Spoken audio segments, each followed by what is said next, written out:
ہمارے لیے یہ بات نہایت افسوسناک ہے کہ جوائنٹ پارلیمانی کمیٹی نے وہ رویہ اپنایا پہلے دیا ہے. اس نے یہ واضح کر دیا کہ وہ امینڈمنٹ بل میں ترمیمات کے لیے سنجیدہ نہیں ہیں بلکہ وہ کسی مخصوص ایجنڈے کے اوپر کام کر رہے ہیں. ہماری طرف سے یہ بات جب کہی گئی کہ ہم اس سلسلے میں آگے بڑھیں گے اور احتجاج ہو سکتا ہے اور یہ بھی ممکن ہے کہ شاہین باغ کی طرز پر کوئی احتجاج کیا جائے، تو کہنے والے ایک شخص نے کہا کہ جلیان والا باغ کو نہیں بھولنا چاہیے، ہم ان کو یہ یاد دلانا چاہتے ہیں، ڈائر کے راستے پر چلنا چاہتے ہیں تو سن لیجئے، آپ کی گولیاں کم پڑ جائیں گی، ہمارے سینے کم نہیں پڑیں گے. آپ کس کو دھمکی دے رہے ہیں اور آپ کس قوم کو مخاطب کر رہے ہیں کہ آپ یہ سمجھتے ہیں کہ مسلمانوں کو خون کی ننھی منی ندیوں سے چل سکیں گے؟ سن لیجئے، ہم وہ ہیں کہ خون کے بحر قلزم سے گزر کر بھی داستان عزم و عزیمت لکھ کر آپ کو دکھا دیں گے. میرے بھائیوں، آج یہ بات کی جا رہی ہے کہ نہ دیں گے. اس وقت کیا ہوا تھا میں یاد دلانا چاہتا ہوں. جب گولیاں چلائی گئیں تو وہاں پر ہندو بھائیوں کی، سکھوں کی، مسلمانوں کی لاشیں ایک دوسرے کے ساتھ ملی ہوئی پڑی ہوئی تھی.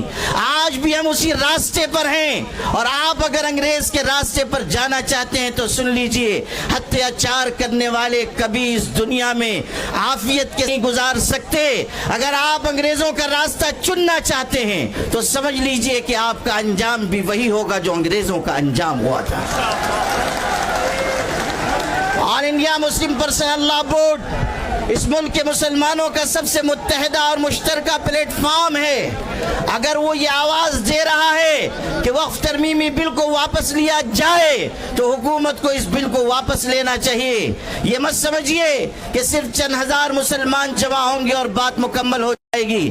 آل انڈیا مسلم پرسنل لا بورڈ آواز دے گا تو پورے ملک کے مسلمان بلکہ انصاف پسند شہری مسلم پرسنل لا بورڈ کی آواز کے ساتھ آواز ملائیں گے. اس لیے آپ سب بھی اس بات کا ہاتھ اٹھا کر عزم کیجئے کہ مسلم پرسنل لا بورڈ جس تحریک کا بھی اعلان کرے گا آپ سب اس کا بھرپور طریقے سے ساتھ دیں گے.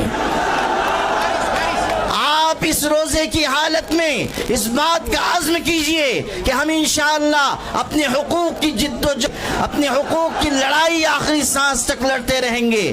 اس حقیقت کو ہمیشہ یاد رکھیے کہ اپنے حقوق کی آواز جتنی دیر سے اٹھائی جاتی ہے اتنی ہی زیادہ قربانیاں دینی پڑتی ہیں. اس لیے اگر آج ہم آئے ہیں تو اپنے اندر ایک قربانی کا جذبہ بھی پیدا کریں اور یہ پیغام پورے ملک تک پہنچائیں کہ ہمیں اس ملک کو بھی بچانا ہے، اس ملک میں محبت کے پیغام کو بھی عام کرنا ہے اور سب کو ساتھ لے کر ہمیں اس سمت میں جانا ہے جس میں ملک کا بھی بھلا ہو اور ہماری ملت کا بھی بھلا ہو.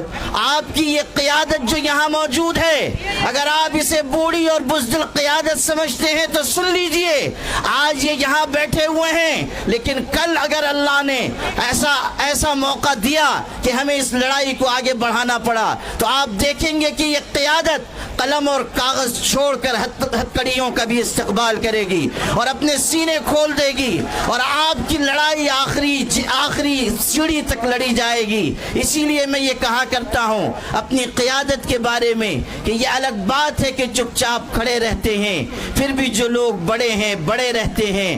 ایسے درویشوں سے ملتا ہے ہمارا شجرہ جن کی ٹھوکر میں کئی تاج پڑے رہتے ہیں. وآخر دعوانا